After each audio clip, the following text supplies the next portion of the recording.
Invincible.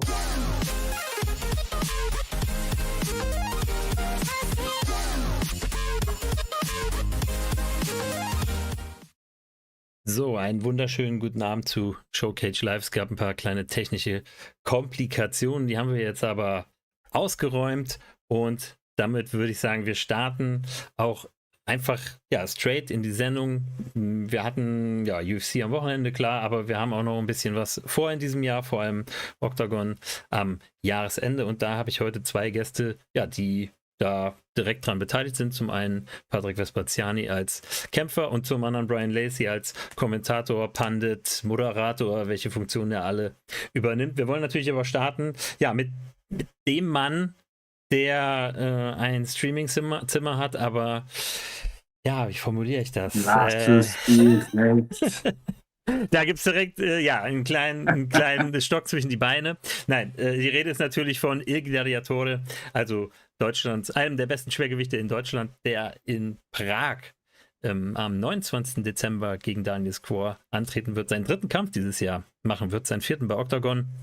Eigentlich jetzt dann auch so, ich glaube, 4 Kämpfe innerhalb von 13, 14 Monaten absolviert hat. Also einen richtigen kleinen Marathon hingelegt hat. Und mit dem möchten wir heute über seine Zeit bei Octagon sprechen, über seinen bevorstehenden Kampf und was er denn noch so für Pläne hat im kommenden Jahr. Gibt ja einige Optionen. Deswegen sage ich an der Stelle, schönen guten Abend, Patrick Vespaziani. Da kommt schon ein Hallo auf die Helme im Chat und das sage ich entsprechend auch auf die Helme. Ehre und Stärke, Kameraden. Nein, ich danke für die Einladung auf jeden Fall. Ich freue mich, hier zu sein. Ich quatsch gern mit dir, du weißt doch. Und wie du schon angesprochen hast, mein 4. Kampf innerhalb von 13 Monaten. Ich will ja immer aktiv sein. Ich will immer so oft kämpfen wie möglich. Und da hat Nils mich angeschrieben nochmal und hat gesagt, ey, wollen wir in Prag kämpfen? Da habe ich nicht eine Sekunde gezögert und habe gesagt, auf geht's, das machen wir. Gab es irgendwie einen Hintergrund, dass warst du schon mal von Octagon eingeladen zu den Prag-Events oder? Genau, ich habe ja die Anfangszeit, als Octagon nach Deutschland gekommen ist, habe ich ja für Octagon gearbeitet und habe da das ein oder andere Event in Prag mitbekommen. Aber nicht in Prag war ich jetzt noch nicht, aber in Tschechien. Und da musste ich sagen, ey, die Fans, die machen da schon echt Stimmung. Und das war dann natürlich für mich immer irgendwie so ein kleiner Traum, in Prag zu kämpfen. Und als dann die Nachricht kam, da habe ich mich sehr, sehr, sehr drüber gefreut. Vor allem, dass wir noch dieses Jahr nochmal einen Abschluss machen, einen sauberen Abschluss und dann, das noch in Prag. So, besser geht's nicht. Obwohl ich auch sagen muss, ich kämpfe natürlich auch sehr gerne in Deutschland. Die meisten meiner Fans sind aus Deutschland, aber ich muss auch sagen, dass auch sehr, sehr viele nach Prag mitreisen. Da haben mir locker 100, 150 Leute schon Tickets geschickt. Ey, wir unterstützen dich in Prag und das gibt mir natürlich auch sehr, sehr viel und freut mich natürlich, dass da die Leute sich noch, sage ich mal, aufmachen nach Prag, sich da ein schönes Wochenende machen, mich unterstützen. Und ist ja auch nicht selbstverständlich, ne? Ist ja auch immer mit enormen Kosten verbunden und umso mehr weiß man es da auch zu schätzen dann. Ja, soll auf jeden Fall einen unglaublichen Weihnachtsmarkt haben, sagt Julian immer, der auch gerade zuschaut, der schon ein paar Mal da war am Jahresende. Jetzt ist das aber die Konstellation irgendwie doppelt ungewöhnlich. Also jetzt hast du einen Gegner, der schon mal feststeht und sehr wahrscheinlich nicht abspringen wird. Du wirst ich sag nicht Außenseiter sein, aber du wirst gegen einen Lokalmatador kämpfen und es ist eigentlich nicht die Gewichtsklasse von Daniel Skor, also er ist nochmal Light Heavyweight, klar, er ist ein schweres Light Heavyweight, aber es ist ein bisschen was anderes. Wie blickst du so auf den Kampf, die Ansetzungen, die, ich sag mal, Rahmenbedingungen für dich? Ich sag mal so, wenn ich ehrlich bin, ich nehme das so, sobald ich zum Cage-Lauf gar nicht mehr so wahr, ob jetzt die Leute applaudieren oder was weiß ich, was manche da machen oder Kämpfer ausbuhen, was ich generell auch absolut nicht fair finde. Und ich nehme das gar nicht mehr wahr. So, wenn ich dann in meinem Tunnel bin, ich laufe, mache mein Ding und dann ist es auch schon wieder vorbei, relativ schnell, sage ich mal, in meinen letzten Kämpfen. Und Daniel Skor ist ein sehr, sehr guter Opponent, sage ich mal. Da weiß ich auch zu 100%, dass der, wenn nichts Gravierendes passieren sollte, auch dort antritt. Ich meine, wir haben es ja in der Vergangenheit, habe ich echt viel Pech gehabt mit meinen Gegnern. die dann in letzter Sekunde, sage ich mal, nochmal abgesprungen sind. Dann jetzt in Köln, da hatte ich ja, glaube ich, 5 verschiedene Gegner genannt oder beziehungsweise 5 Gegnerwechsel, wo ich mir aber auch sage, ey, ich hoffe, es kommt einer, aber ich mache mich da jetzt auch nicht verrückt, weil ich sage auch immer, es kommt, wie es kommen muss. Wenn da jetzt keiner kommt, dann kämpfe ich halt nicht, aber ich bin immer so positiv und zuversichtlich. So kam es dann auch, dass dann einer 12 Stunden davor noch gesagt hat, ey, ich mache das und ja, ohne ihn hätte ich da auch nicht kämpfen können.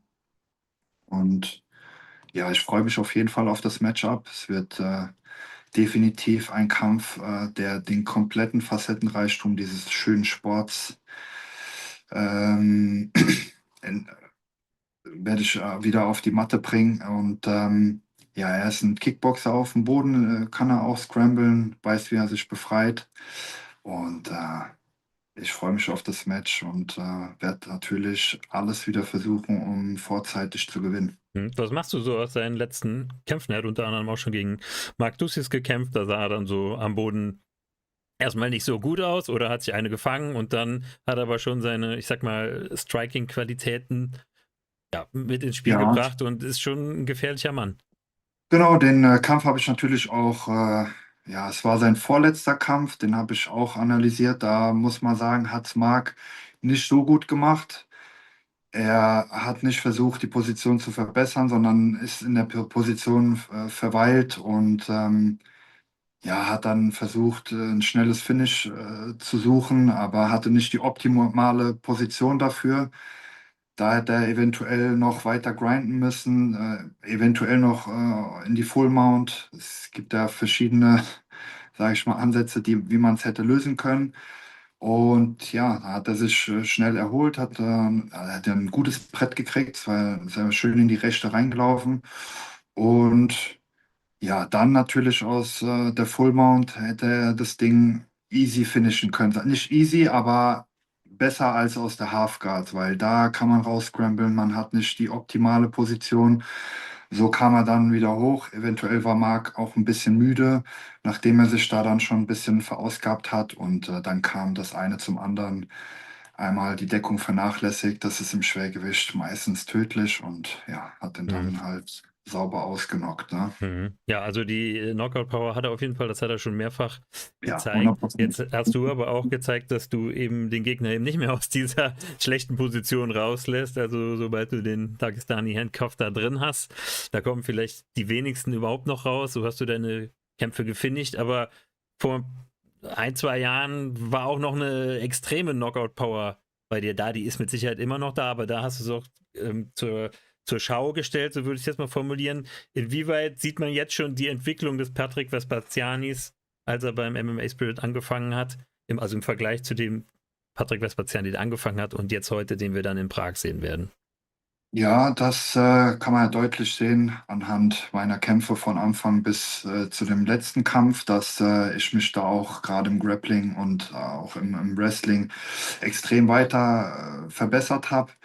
Ähm, Man sieht es auch von Kampf zu Kampf, finde ich. Wenn man jetzt wirklich jeden Kampf nochmal systematisch und akribisch nochmal analysiert, sieht man, wo die Fehler gemacht wurden, die ich dann im nächsten Kampf nicht mehr gemacht habe. Ich weiß, jeder Kämpfer oder jeder Opponent ist auch anders in dem, was er tut. Aber ja, ich komme aus dem Thai-Boxen und trotzdem ist man da auch nicht immer perfekt. Und wichtig ist, dass man im MMA einfach alles komplett ähm, ja, zusammenschließt und dann den kompletten Kämpfer oder sage ich mal, es gibt es ja nicht mehr so, dass man jetzt nur noch im Stand gut ist, aber auf dem Boden braucht man das jetzt nicht oder umgekehrt, man muss wirklich da ein Allrounder sein. Und ich denke, dass der Begriff Allrounder sehr, sehr gut zu mir passt, denn ich fühle mich überall wohl, ob es auf dem Boden ist, ob ich jetzt in der Unterlage bin oder. Ich fühle mich da wohl und kann auch vom Rücken aus angreifen. Und ja, ich sehe mich da schon als kompletteren Kämpfer, würde ich Mhm. sagen. Ja, also ich glaube, vor allem deine Bodenskills hast du gegen Sebastian Herzberg mal im ersten Kampf gleich mal Ja, gezeigt, obwohl das so eher seine Stärke ist. Jetzt gibt es einen Gameplan, weil man weiß, wer der Gegner ist. Also den gab es mit Sicherheit vorher bei den Gegnern auch, aber da orientiert muss man sich vielleicht nicht an den Stärken des anderen orientieren oder die mit einfließen lassen, sondern dann zieht man sein Ding durch, so würde ich es jetzt mal. Mhm. So hat man es zumindest dann wahrgenommen von deiner Seite aus. Ja, ich sag mal, Gameplan ist ja immer so dahingestellt. Im Kampf kommt es ja dann oftmals auch unverhofft und in diesem Kampf wird auf jeden Fall die Aggression und der Siegeswille der Schlüssel zum Erfolg sein. Druck, Präzision natürlich und ja, wenn man da, ähm, wie sagt man, wenn man da strikt bleibt und auch wenn man jetzt hart getroffen wird, trotzdem noch grindet, dann wird das der Schlüssel zum Erfolg sein, Mhm. 100%. Wenn Vor du, allem die kontrollierte Aggressivität. wenn du aber insgesamt zurückblickst auf deine Zeit bei Octagon, also du hast 3 Kämpfe gemacht, 3 gewonnen, sehr souverän gewonnen. Du hast die Vergangenheit bei der Bundeswehr, die verkörperst du dann auch in deiner, ich will nicht sagen Persona, du verkörperst das auch als Sportler, du nimmst das einfach mit. Octagon hat ein Camouflage-Shirt für dich entworfen. Die Leute, ich will nicht sagen grölen mit, die schreien oder die antworten dir auf die Helme, Ehre und Stärke. Ne? Also das ist ja schon, dass man irgendwie beim Publikum ankommt. Wie nimmst du das wahr? Ich erzähle mal jetzt eine persönliche Geschichte von dir und mir, als wir uns in Frankfurt getroffen haben, wo du nicht kämpfen konntest und hast du im Publikum gesessen bei deinen Kumpels, die sich trotzdem ein Ticket gekauft hatten für dich und hast gesagt, ey Mitch, die Leute fressen mich auf hier. Ich muss überall Fotos machen. Ist das jetzt so ein bisschen der Preis, den man zahlt, oder wie nimmst du das insgesamt wahr?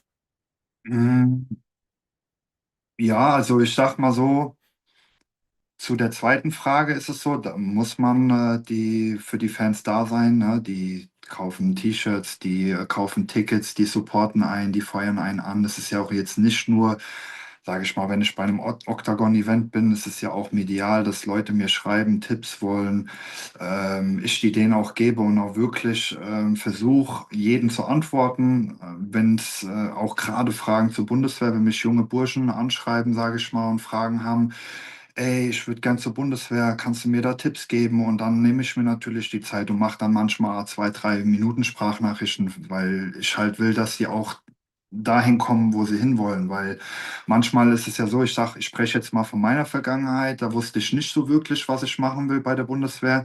Dann bin ich dann irgendwo hingekommen, wo ich eigentlich gar keinen Bock drauf hatte und musste dann Kämpfe führen, dorthin zu kommen, wo ich eigentlich hin möchte. Ja, Soldat sein, was erleben. Und ja, das hat dann einige Jahre gedauert und nicht einige Jahre, einige Monate. Und das möchte ich halt den meisten auch da ersparen, sage ich mal.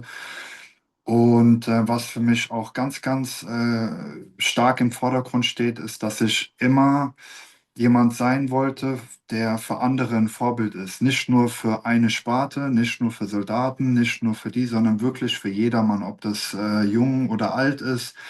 Weil ich das als Kind auch selber gebraucht habe. Ja, ich hätte mir als Kind vielleicht auch jemand gewünscht, der YouTube-Videos macht und mir erklärt, ey, ich war ja Fußballer damals und jetzt stell dir mal vor, ein Cristiano Ronaldo hätte ja, YouTube gemacht und uns erzählt, wie man schneller wird, wie man seinen Antritt verbessert, wie man seine Ernährung optimiert. Das wäre für mich als Kind natürlich auch Gold wert gewesen so und deswegen mache ich das Ganze ja auch.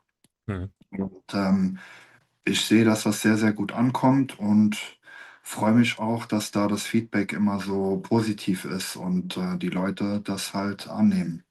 Da ist für mich persönlich ja immer so der Lichtblick der Bundeswehr, muss ich fast schon sagen, nicht im Sinne von, da gibt es nichts Positives, sondern im Sinne von, eigentlich merkt man sich bei der Bundeswehr nur die Sachen, die so ein bisschen negativ behaftet Mhm, sind. natürlich. Da fehlen ein paar Schrauben, das Gerät funktioniert nicht oder ist nicht einsatzfähig. Jetzt kann man aber über Sport ja dann doch irgendwie ein bisschen mehr erzählen als, sagen wir mal, rein über die Politik oder über die Nachrichten. Wieso glaubst du denn, ist MMA eigentlich ein guter, ein gutes Transportmittel dafür? Denn ich habe irgendwie immer das Gefühl, es gibt viele Berufssoldaten, also Sportsoldaten sind, die dann an Olympia teilnehmen, aber so richtig repräsentieren tun sie die Bundeswehr dann auch nicht, wenn sie da um Gold kämpfen. Ne?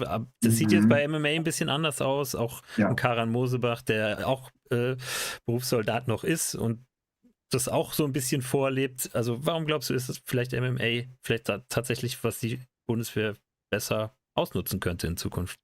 Mm, Ja, bei der Bundeswehr ist halt immer so, die haben immer ein bisschen Schiss, sage ich mal, in ein schlechtes Licht gerückt zu werden. Bei mir ist es natürlich, mein ganz klarer Auftrag ist es, nicht mein ganz klarer Auftrag ist es, aber ich möchte die Bundeswehr natürlich immer in einem guten Licht sehen, auch wenn nicht immer alles Gold ist, was glänzt, wie du schon eben angesprochen hast, dass da mal was fehlt oder dies oder das. Aber jetzt haben wir auch gerade mal das Thema Wehrpflicht. Da sind ja auch ganz, ganz viele Debatten und hier und da. Und ich finde zum Beispiel, ja, dass manche Aussagen sind halt zu forsch getätigt, ne? Weil es gibt auch bei der Bundeswehr Berufe oder Jobs, wo man nicht den Dienst an der Waffe leisten muss. Da kann man zum Beispiel Automechatroniker werden oder man kann dort Koch werden. Was weiß, es gibt so viele Berufe, Krankenschwester, Zahnarzt, was weiß ich. Es gibt so viel und ja, das dann immer so gleich hinzustellen, oh, man muss da an die Front, man muss da gar nichts, wenn man nicht will. Zu meiner Zeit oder auch generell, ich bin ja auch noch ein bisschen alte Schule, wenn man auch nicht in den Einsatz wollte, dann konnte man das ganz klar äußern und dann musste man da auch nicht mit, ne? Und deswegen denke ich, dass da manchmal ein bisschen zu schnell die Aussagen getätigt werden. Und ich denke halt, dass die Generation, dass diese heutigen Generationen, die jetzt, sage ich mal, perspektivlos sind, die jetzt gar nicht wissen, was die so im Leben machen sollen, finde ich, dass sie mal vielleicht so ein Jahr oder ein halbes Jahr das mal machen sollen. Und vielleicht finden die ja so zu sich und sagen, hey, das macht mir ja doch Spaß und bleiben dann da. Und wenn nicht, dann machen sie halt was anderes, ne? Ich denke, dass man so jeden nicht zwingen kann, das zu machen. Das soll auch gar nicht so sein. Aber wie gesagt, dass dem einen oder anderen, der eh nicht weiß, was er machen soll in seinem Leben, kann es vielleicht ein sehr gutes Sprungbrett sein, was aus sich zu machen und sich zu verwirklichen. Man kann da ja auch studieren und alles. Deswegen zu der einen Frage und zu der anderen Frage ist halt, die Soldaten, sage ich mal, die das dann doch nicht so zu repräsentieren, denke ich oftmals, dass es daran hängt, dass die gar nicht wissen, wie. So, weil die denken dann wahrscheinlich, ey, ich bin Sportsoldat, cool, und das war's. Aber Social Media gehört halt heutzutage auch dazu. Es reicht nicht mehr aus, nur ein guter Kämpfer zu sein und das Land, sage ich mal, mit Gold zu repräsentieren, sondern das muss über dem hinausgehen. Man muss sich gut präsentieren, man muss reden können, man muss, sage ich mal, das repräsentieren, wofür man da kämpft. Gerade bei Olympia, das sind ja auch ein Riesensportevent, ne, wo man sich präsentieren kann. Und da hast du schon recht, da sind andere Nationen, denke ich, schon uns da um Weiten voraus. Und eventuell könnte man da ja auch noch mal ein bisschen mit Nachdruck Ausbildungen oder ja, den Kameraden da zeigen, wie man das gescheit macht. Und ich denke, dass das dann auch nochmal anders da anläuft. Aber man muss ja auch sagen, dass jetzt beim MMA auch RTL im Boot ist und so groß, das ist ja so ein riesen Mediensender. Das ist ja ganz klar, dass da nochmal eine ganz andere Aufmerksamkeit drauf ist, wie wenn man in anderen medialen Portalen da auftaucht. Hm. Ja, da gebe ich dir auf jeden Fall recht. Also auch das soll jetzt gar keine Werbekampagne hier für die Bundeswehr werden, aber Nein. durch meine, ich sag mal, Zeit auf der Gamescom, wo ich dann auch immer drüber geschrieben habe, war ich auch sehr oft am Bundeswehrstand und Ja. die wollen ja nicht die besten Gamer verpflichten, weil die am besten an der Konsole im Shooter, also den Highscore knacken, sag ich jetzt mal, sondern weil die Auffassungsgabe von Gamern halt eine andere Mhm. ist oder sagen wir mal für bestimmte Berufe tatsächlich gut geeignet ist. Also dieser Ausbildungsaspekt, den schätze ich dann an der Bundeswehr tatsächlich auch. Ich habe selber keinen Wehrdienst geleistet, aber sie sind nun mal einfach, glaube ich, der größte Ausbilder in Deutschland immer noch, und auch was die Vielfalt der Berufe angeht. Also ähm, ich finde dein Image ja ganz toll, du bringst es gut rüber und da solltest du auch dran festhalten. Jetzt haben wir dann Prag, aber eigentlich stehen nächstes Jahr noch so ein paar interessante Geschichten an. Also zum einen, sage ich mal, sportlich.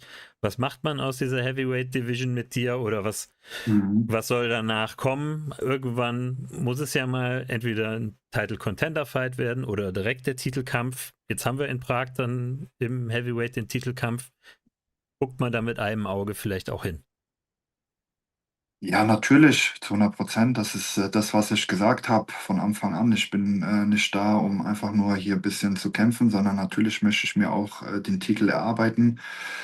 Und ja, Da sind ja jetzt, sage ich mal, in der Schwergewichtsdivision sind ja schon ein paar dazugekommen und zwei, drei haben ja schon da gegeneinander gekämpft. Manche wollen nicht gegeneinander kämpfen. Das ist ja auch völlig legitim, wenn die Freunde sind und schon die ein oder anderen Vorbereitungen miteinander gemacht haben. Aber man muss das Ganze halt auch sehen, das ist ja Business. Da weiß ich nicht. Es gibt ja auch zum Beispiel in Amerika, da kämpfen die Teams sogar oder die sind im gleichen Team und kämpfen gegeneinander und danach trainieren sie halt wieder zusammen. Das ist halt Business und ja, wenn es so ist, ist es auch okay. Ich will da gar niemanden persönlich angreifen, aber so ist es dann halt, ne? Und ich denke, schauen wir mal jetzt, wie der Schwergewichtskampf in Prag ausgeht. Sollte Budaj den gewinnen, ich denke, dass er auch ein aktiver Champion sein wird, der auch bestimmt zweimal im Jahr kämpfen wird. Sollte Fleury den gewinnen, er ist ja kein wirkliches oder kein richtiges Schwergewicht, eher ein Schwer- und Mittelgewicht, wie ich jetzt auch rausgehört habe, dass er auch im Mittelgewicht da angreifen möchte. Das ist halt, ja, wir wollen halt auch nicht alle warten. Ne? Wir wollen alle auch den Titel gewinnen und ähnlich wäre es bei mir. Ich bin auch ein aktiver Kämpfer, wie ich es gezeigt habe dieses Jahr. 4 Kämpfe innerhalb von 13 Monaten. Und das wäre natürlich als Champion, wird es bei mir da auch gar nicht anders weitergehen. Also ich würde ganz genau so weitermachen, kämpfen, Gas geben und die Legacy ausbauen. Was glaubst du denn dann, wer entscheidet den Titelkampf für sich, Will Fleury oder Martin Buday? Ich sag mal, Ich sag mal, Budai, ja, wenn man mal schaut, was er für eine Erfahrung hat, was er für ein Kämpfer ist ja auch richtig schwer für ein Schwergewicht und macht sogar einen Weightcut, um in der Schwergewichtsdivision zu kämpfen und kann sich auch mit dem Gewicht bewegen. 7-1 aus der UFC raus. Normal müsste er es machen, aber Fleury hat natürlich auch gezeigt, dass er richtig was auf dem Kasten hat und ich denke, dass es schwer wird für Fleury, aber am Ende des Tages bin ich mir sicher, dass Budaj den Titel gewinnen wird. Und eventuell wird es dann, sage ich mal, ein bisschen schneller gehen mit den Titelkämpfen im Schwergewicht. Und dann ja, müssen halt natürlich auch ein paar Matchups gemacht werden, dass dann da keiner bevorzugt wird und dies und das. Das ist mir natürlich auch klar. Da muss natürlich, sage ich mal, in dem Rahmen, wie die Schwergewichte da sind, Kämpfe gemacht und geplant werden. Und da wird der Bessere dann natürlich sich rauskristallisieren kristallisieren und dann um den Titel da kämpfen. Aber dann 2 Kämpfe zu machen und dann gleich immer jedes Mal nach dem Titel zu schreien, das ist auch nicht Sinn der Sache. Da gehört auf jeden Fall deutlich mehr dazu. Ja, vielleicht 4 Kämpfe zu gewinnen und dann mal nach dem Titel zu schreien, wäre das vielleicht Ja, sowas, was du ja, was als 100%. Ansage vielleicht dann auch einfach der logische Schritt wäre. Ich sage mal, das, was du beschrieben hast, da will ein Kasim Aras nicht gegen den Lazar Todev kämpfen, weil sie zusammen trainieren, befreundet sind.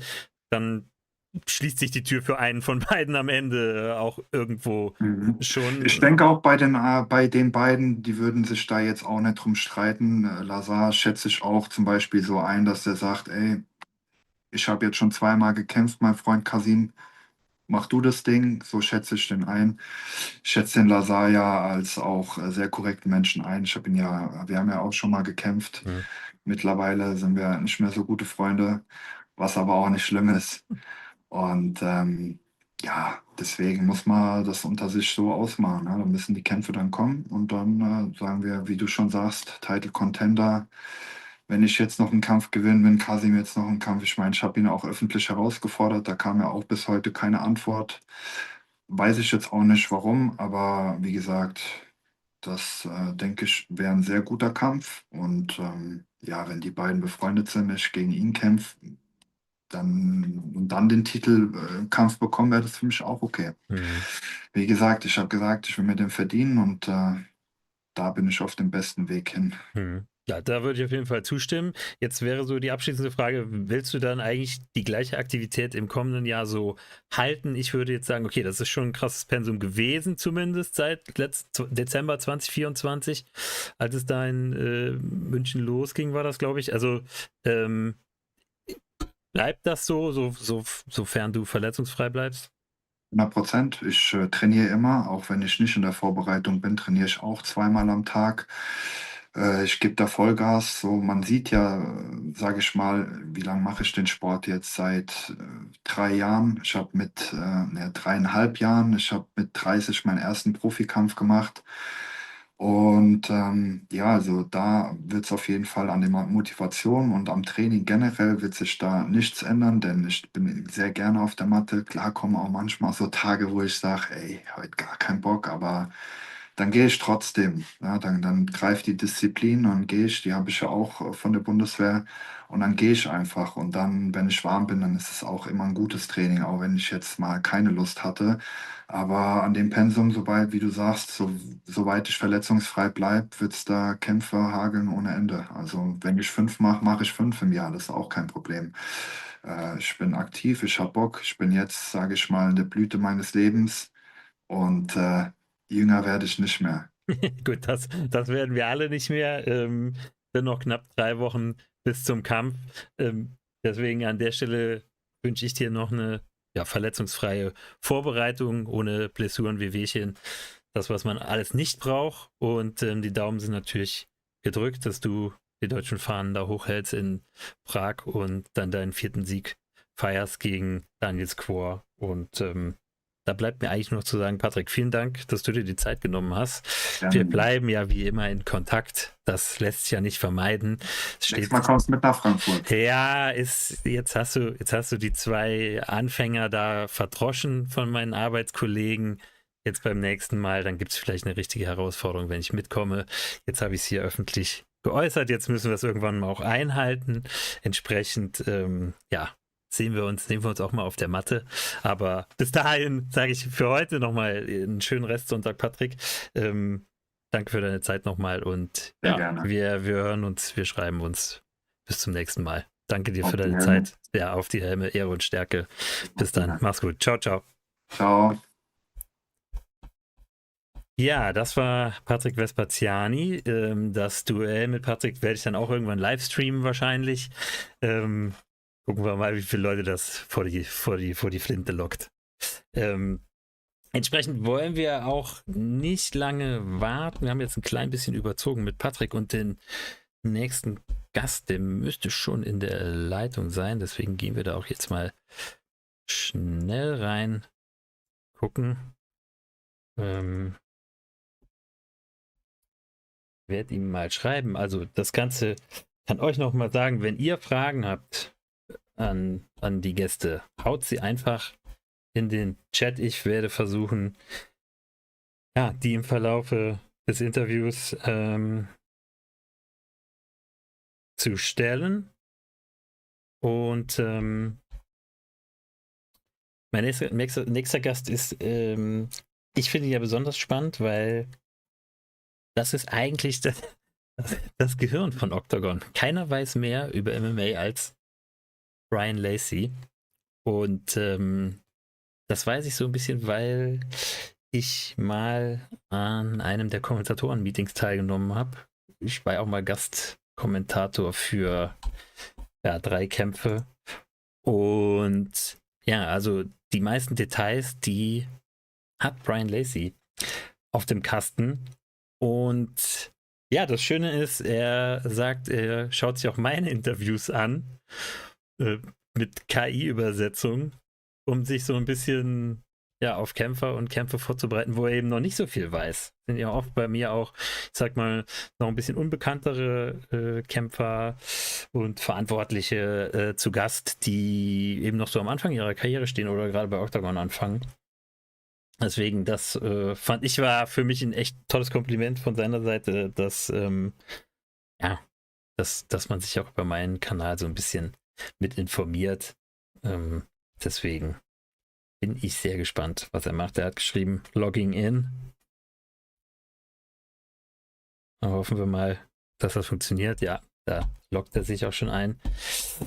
Hello, Bryan, nice to meet. Yeah, I'm doing good. We're already live, so we will start right over into the interview with a quick introduction. Until now, nobody could hear you. So the first words will be in German, and then we switch over to English. Mein nächster Gast, ich habe es gerade schon gesagt, das ist in meinen Augen das Gehirn von Octagon. Keiner weiß mehr über MMA in dieser Organisation.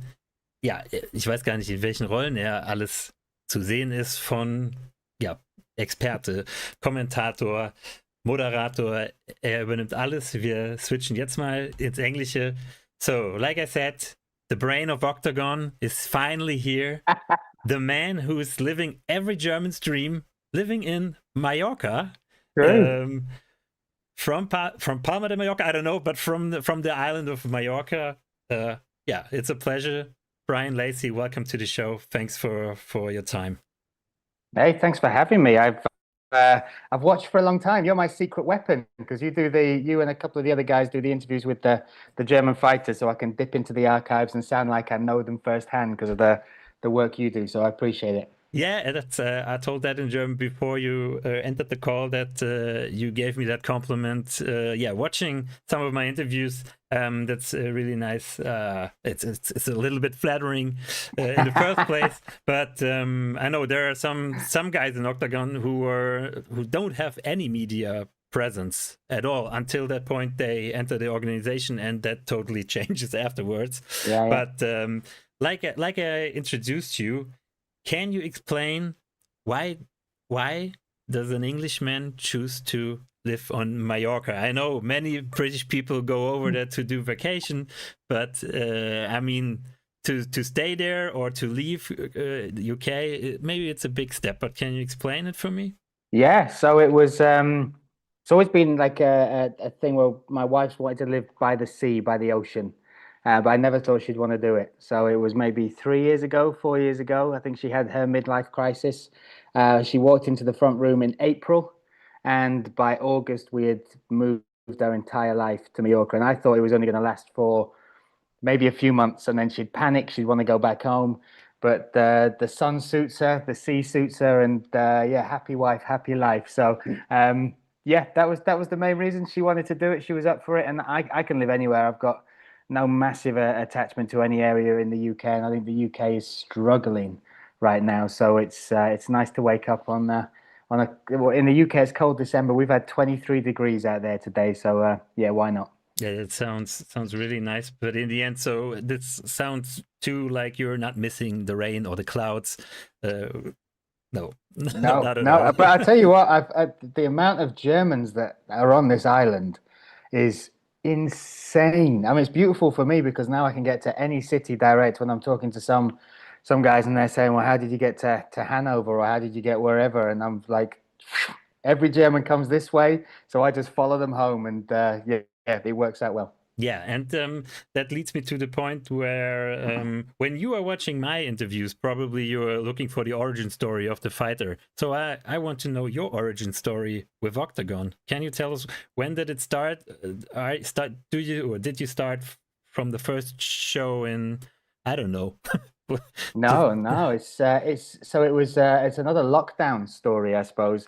Because I was commentating for a few other promotions. I've worked for BAMMA, I've done some bits for Bellator, some ACA, ACB stuff, and obviously the whole world was locked down. And I'd watched Octagon back at Octagon 15 because I knew Carlos Vermola, I knew Attila Vey, and I watched the whole fight of the century. So that was my first ever Octagon, and I watched it, and I remember Carlos's walkout. In fact, the whole event was crazy. Kike Brito was on that card. There was some, just some amazing fights and fighters, and then I watched the crowd. So it was in my head, and I always just thought maybe that's a one-off. And then I saw on social media they started to do more and more events, and then even in lockdown they were doing, like, they had their own fight island, and there was one on New Year's Eve, or it would be December 30th, 2022, I think, or 2021. And I saw the one where they had the whole circus thing. Pavel and Andre were dressed as the ringmaster and the MC. And I was like, why does this work? I'm a hardcore MMA fan.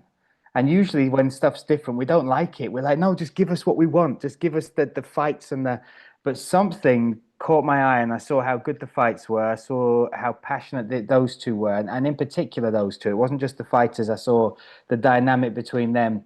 And I was sat at home, and I was like, I'm just going to find out how to get in touch with Pavel or Andre. So I reached out, and that was 5 years ago in March.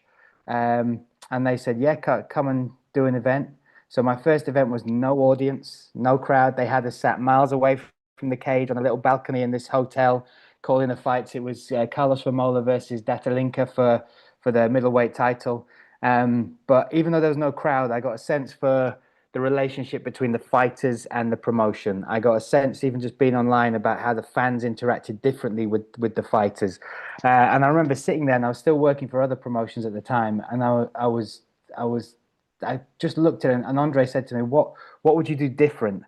And I was sat there, and usually I've got lots of ideas, and I'll usually throw stuff. But I looked at him, and I was like, I don't think I'd change a thing, because I've only been to these small events, and I already feel that this is something special. So, yeah, it was, something caught my eye. I took the risk of just reaching out to Pavel in the end, and yeah, we're now 5 years deep into this mad story. But was this a new area of MMA to you, or were you into characters like Carlos Vermola who fought in different organizations before, or was it something you have to bring yourself in or study a little bit?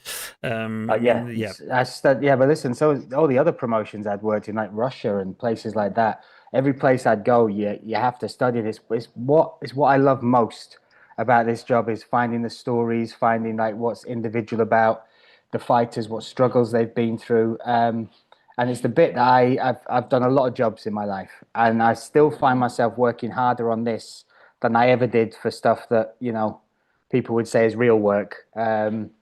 So yeah, I mean, when I came across, I knew a couple of the guys, and I knew a few of the fighters. They were still having some English guys and Irish guys come across, but for me, it was digging deep into. My dogs want to get involved in this podcast. Digging deep into each of the stories, but it's the same wherever I've gone, and I think it's one of the things that that people, when they see like the depth of my notes and what I do, I think it's the bit that excites me most, uncovering these little hidden gems that people have no idea who they are or what they've been through to get to the point they're at. Yeah, and like before I introduced you, I told the people about the commentary meeting I took part in, and there you're dropping these gems you're digging for. But could you ever imagine to travel 9 times a year to Germany, to different the cities, all the biggest cities over there, when you started at Octagon? Travel's always been a part of my life, but I didn't know Germany would be this much of my life. I'd bounced in and out of it a couple of times. We had a school trip there. I'd been there for one business meeting in my previous existence before I got into MMA. But now, and even looking at next year's roster, and the amount of shows that they're planning on delivering next year, and how many will be in the cities we know, but even new cities. I've never been to Berlin. I can't wait to go to Berlin. The fact we're going back to Eintracht again, everybody will have that marked as something. So and I love it. I've totally fallen in love with Germany. Like the different cities, the different, everything's got a different vibe, different culture. The people we meet there as well, that sort of take us around and guide us, whether you're in Hamburg, Frankfurt, or Hanover, or even Oberhausen, which was an eye opener for a city. But I didn't know Germany would be this much of my life, but I got to say, I'm loving it. Yeah, and I think Germany is the best example to explain how Octagon grew in the recent years. And you grew with Octagon at the same time. How would you judge the growing of the company? At times, I would say you have some growing pain because you're growing really fast and you have to keep up with your structure and the people who work there. Can you tell me your experience with this rise of Octagon to probably the best European MMA show right now? Yeah, I think all of us, none of us are surprised by the amount of work it's taken to get here, but we are a little bit surprised at how quickly it's moved. And I think even from your side, you must have, I don't know, how long you've covered, whether it's just German or European MMA, but to see where Germany is compared to 3-4 years ago is absolutely crazy in terms of the crowds, the arenas. The thing that isn't a surprise for me, and especially when you look at the different cities, is the fighters. I mean, the quality of talent you've got coming through is is absolutely insane. Why it's not a hub of European MMA before we even got there is crazy. But with regards to like where we've got and how hard it's been, you're absolutely right. There's been growing pains. There's been lots of lessons we've kind of hit and bumps, but it's been so much fun. I mean, every place we go, or every corner we turn, or every new chapter we open, whether it was the first step into Frankfurt and feeling what that arena was like, and even feeling the crowd, because they're very different. And I feel like even when we jump back to that last Munich event, if I look at the crowd in Frankfurt, our first event, Octagon 33, and then the atmosphere for the Munich event, it feels like, the crowd has grown, the knowledge, and also the way people enjoy the fights, the fact they're there for the first fight. I remember Zanuni coming out against, was it Cologne? It was Cologne. Zanuni against Masha, first fight of the night, and it was almost full. And I was looking at it and I was thinking, do you know what? Germany's come on this journey with us. Before, when we were in Frankfurt, first few fights were empty. It's very UFC style. They were all waiting for the main card, the main, stars, the Ekelins. But now, now we've got exciting arenas, and we've got fans that kind of understand what we are and they want to be there from the start. So from every side you look at it, I think it's been a crazy ride. But I think the fact that we're turning the corner into 2026 with the amount of events, the amount of German events, the arenas we're looking to do, the new cities. I think we will keep pushing, and I can only see 2026 bringing more pace and more exciting news for German fans. Yeah, of course. I know a little bit, but can't tell it here. YouTube probably won't spoil the surprises. Let's put it all out there, my friend. Come on, let's make this the podcast. I have the Excel sheet over here. Let's see. Let's take a look on it. Yeah, there we go. No, for real. But so like you asked a little bit what was my experience. So I started with covering UFC, of course, which is probably the entry for many fans to the sport. And then I was the first time in October 2023 in Cologne, Octagon event, and I was invited by Scott Lecton, who's PR PR UK, and I entered the arena and I did some UFC shows before, and I entered it and I said, this looks like the UFC. Everything is not almost the same. Even the lights were better from the first event I was, but it's like, okay, this looks like the product everybody is watching. This can be a really big success. And I wasn't into German MMA, I won't say at all, but I wasn't into it so hard. After that, I started to connect some dots, and we ended up here with this YouTube channel and doing interviews with characters from the MMA scene on a regular basis. And that's so my experience with the show. Had you been to many domestic shows? So either the GMCs, the We Love MMAs, the EMCs. No, the first time. I want, because I my first taste of a German crowd, and I do feel like crowds have their sort of traits and personalities in themselves, was the Frankfurt one. So I was wondering if you'd felt a crowd outside of Octagon compared to what we do in our shows. No, I've seen that. I think it still was on Bild Plus at that time. I saw that on Bild Plus. The first event in Germany I've seen was PFL Europe in Germany, and that was in Berlin, and it was absolutely horrible. So it was organized bad. With Dan Hardy, they had a really good expert, and I had some talks with him. That was really nice, but in the end, it was the small Uber arena, so the Uber Eats arena, besides the big Uber arena, and that wasn't even full.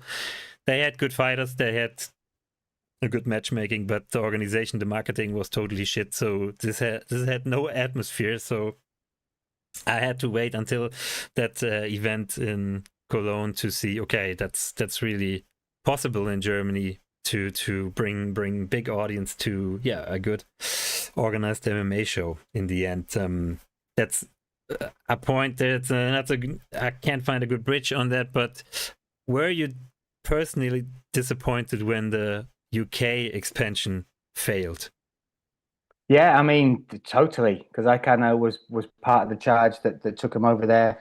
And it was funny, we were talking about it last week, and we were looking at, because we're looking at the 10-year anniversary next year. So we were looking at what to include. And one of the things is we don't shy away from the lessons we learned. And I I was kind of gutted because I feel like we had everything except one special thing, which I've seen definitely helped with Germany. So we had a decent TV channel. We were on Channel 4. We had, the TV series, which was by anybody's who's watched the previous ones, and even the ones that watched this one and were involved in making this one. They said it was the best one, the best dynamics, the best fights, the best, drama in the house, all this stuff. Then we had, we put a lot into the marketing. We had some good, whether it was influencers or exposure, but we just couldn't get the bite of the English fans. And I think there's a couple of reasons. The economics in England is definitely not what it was. What we felt people might be willing to spend to come and watch our shows. And again, if you look at even some of the other ones below the UFC that are in the main spotlight in the UK, when you go to their shows, they are in, I don't know what you'd call them, but basically just not arenas, but sports halls or larger than that, just for basic production. And I think there's a lot of combat sports in England. You've got bare knuckle now, which is really big over here. We've got an MMA show in every city pretty much every weekend. UFC comes here twice a year. PFL does their shows 2 or 3 times a year. And I think we had everything as far as what could have worked, but we missed the star. And when I saw the effect that Ekelin helped have on, and even I didn't recognize it when we were doing the TV show with him and with Putz and with the Zavada brothers, I didn't realize just what a special relationship he has with the public and the fans. And when I saw that, and I was sat next to Frank Mir for that first fight, he was commentating on the first Festhalle card. And even Frank was like, he said, I've only seen one other person have that reaction in an arena, and that was Conor McGregor. And he was like, that's so unique and special in this sport the whole crowd just changed, the whole energy.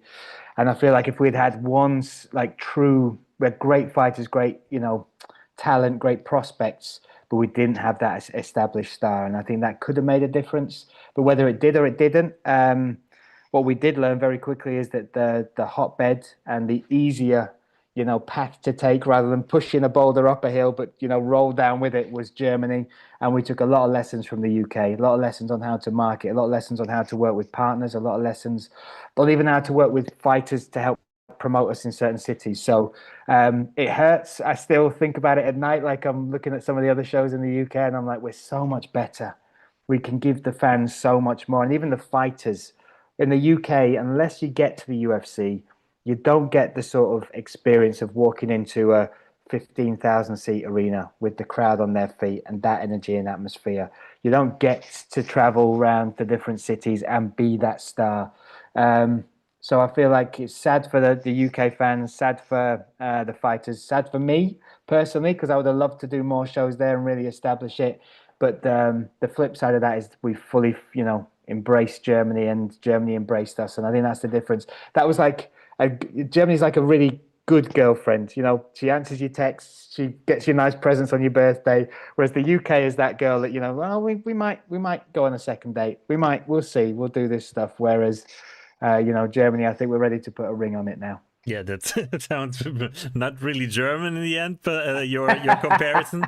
But I like the picture in the first place. But what makes you sure Poland will be, a good step for the company? Because it's probably not the same like in UK. People are different over there. They have, different attitude towards the sport. But there is competition in Poland already. KSW is pretty popular. You're going there the first time. KSW went to, I think, Slovakia before. So what do you make of that move?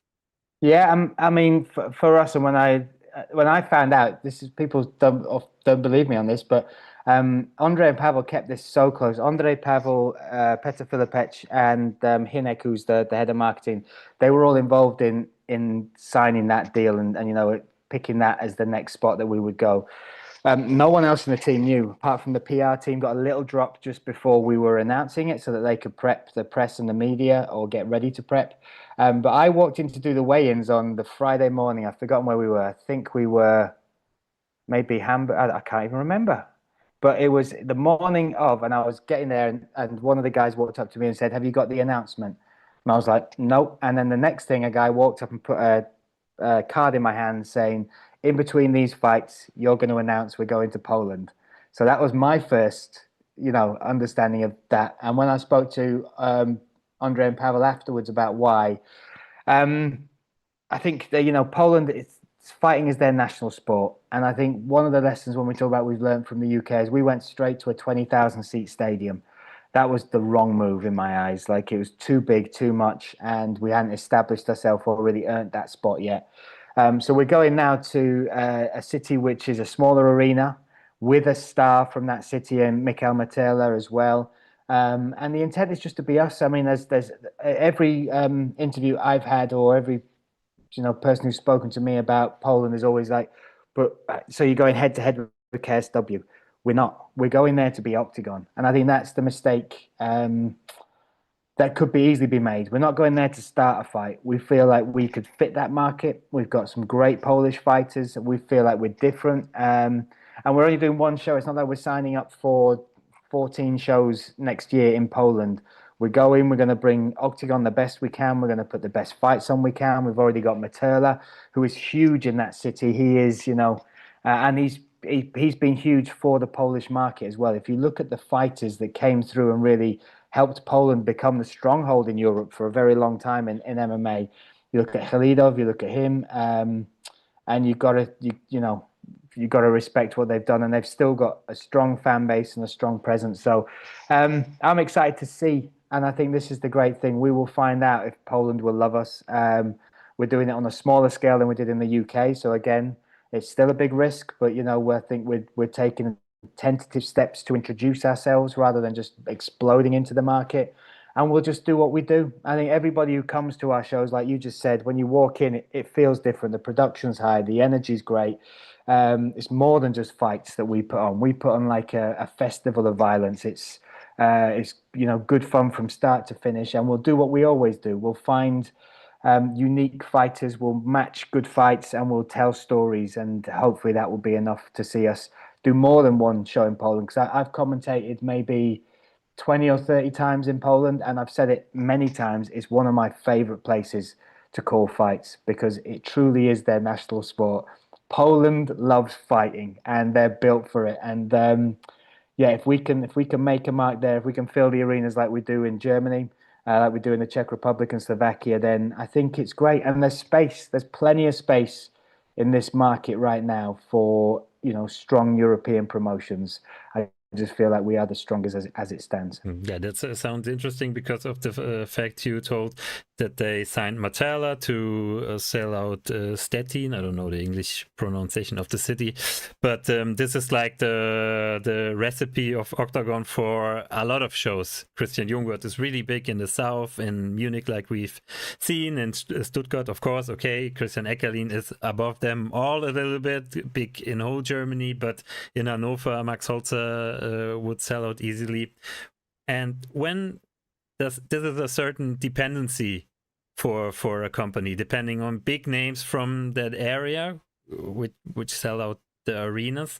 When does this end, or what does it take to end this dependency? Because when you see the UFCs coming somewhere, the people go there because it's the brand. It's like, oh, the UFC's coming to us. It's probably sports-wise the best the product can offer. What would Octagon not need to change, but what is needed to be the brand Octagon, coming to a new country, new city, and all the people are saying, all right, this is a big show, I have to go there? Yeah, I think the big thing, and again, I look at the trait we've had with Germany now, because I'm part of the meetings where we announce arenas even sometimes without fights, and we can follow the ticket sales. Then we can announce a fighter on top of it, and you can see the trend of who sells well, who's a draw. But I think what's happened in Germany and what is the aim in other countries is to build trust with the fans, that we will deliver great fights, we will deliver a great night. And to start with, it's perfect for us if we can find a star from that place.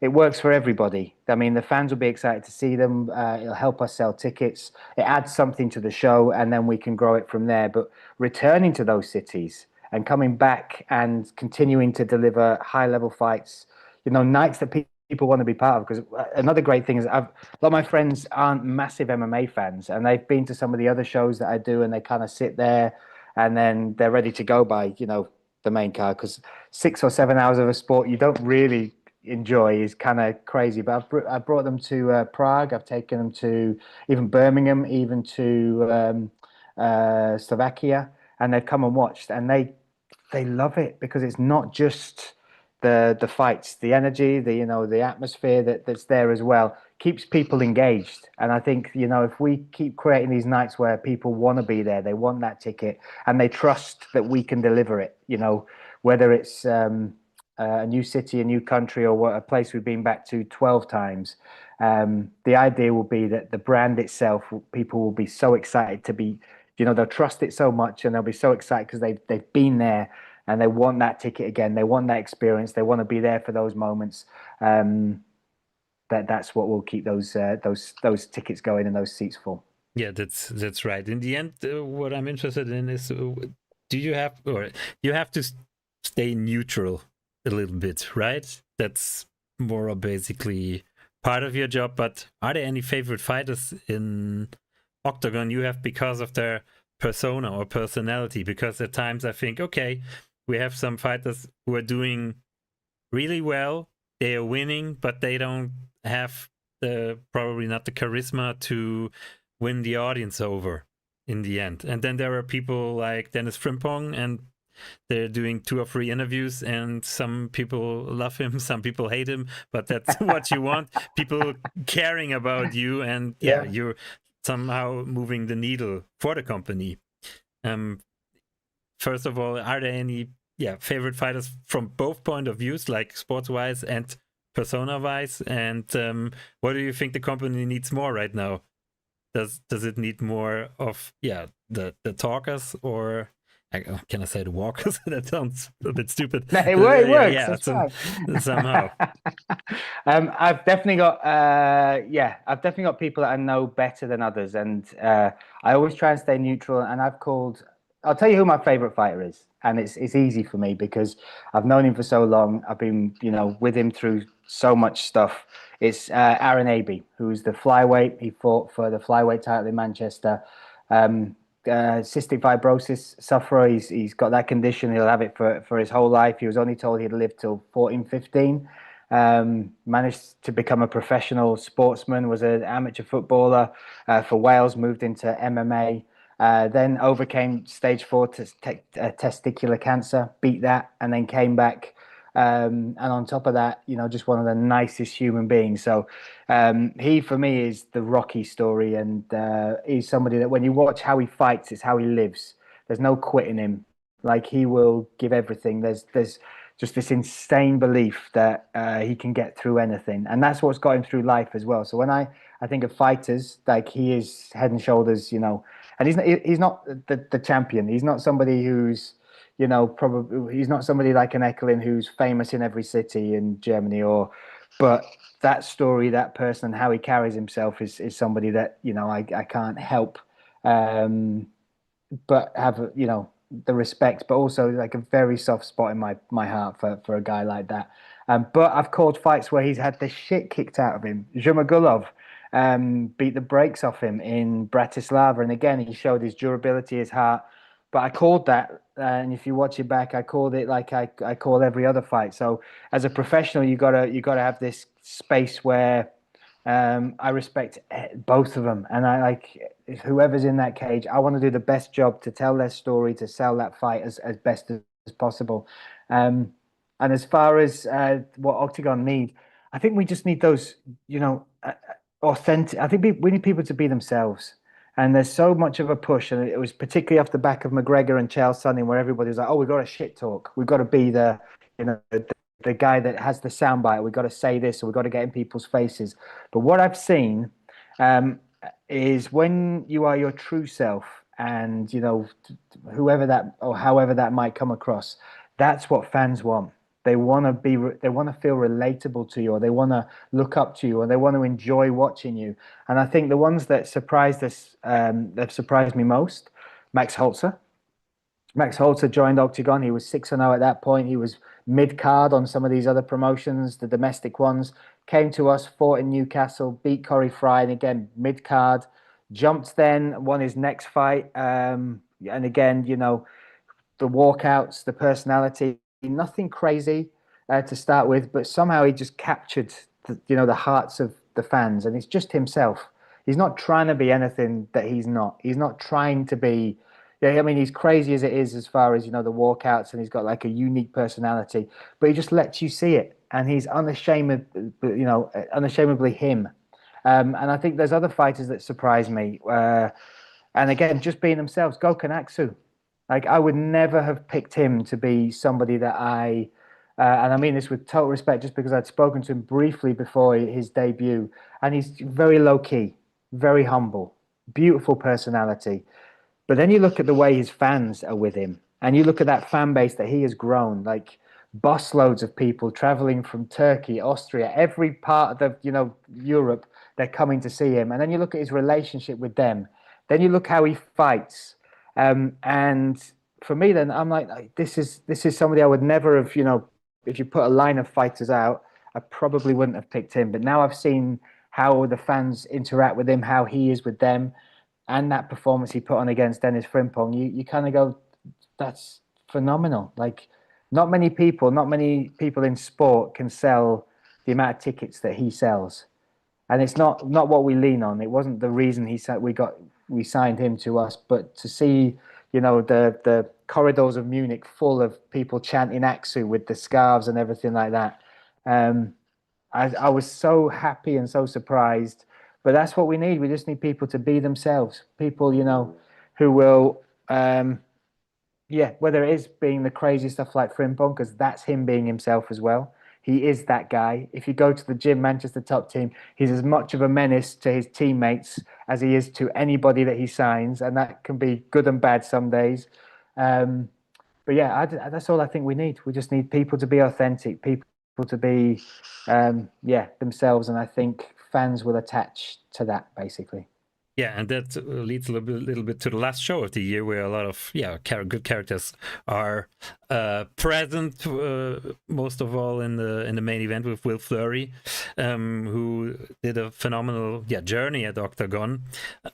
What are you looking forward the most at this show? Is it like you already told a little bit about the arena, about the people in Prague, the atmosphere in that, or is there a certain fight you're looking forward to, which gets you excited? The end of year show is always kind of special. It's, again, they always put a bit extra into it. There's a bit more show in it. There's it's kind of looking back at the year, and it's kind of like a little tilt at the cap to what we've achieved or how far we've come. So the show will be immense, and the O2 is kind of a mecca for us in the Czech Republic. It's a special place. That main card fight, that main event fight, Fleury versus Budai, is so intriguing, because it's not just about the belt. You've got Will Fleury, a light heavyweight, basically, who's managed to go up in weight, beat Todev, and claim the heavyweight belt. But he's got such a chip on his shoulder in a good way, because he's fought very high levels. He's fought in big promotions, but he's never been given a push. He is a massive personality, but nobody's ever gone, oh, we're going to back him. We're going to show this guy.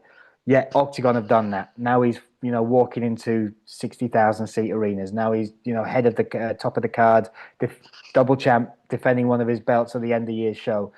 And this is the one slight on his career that everybody talks about, and he talked about it in the face-to-face, is how would he do in the UFC? This is technically how he sees his chance to show everybody, because Budai, from my eyes, shouldn't be out of the UFC. 7-1 in that promotion, 3-fight win streak in that promotion, but just they didn't re-sign him. So for him, it's it's not just the belt as well. He's got to prove that the UFC was wrong. If he goes in there and gets beaten by Will Fleury, then congratulations, UFC. Once again, you've been mystic. You've read the future. This guy was done.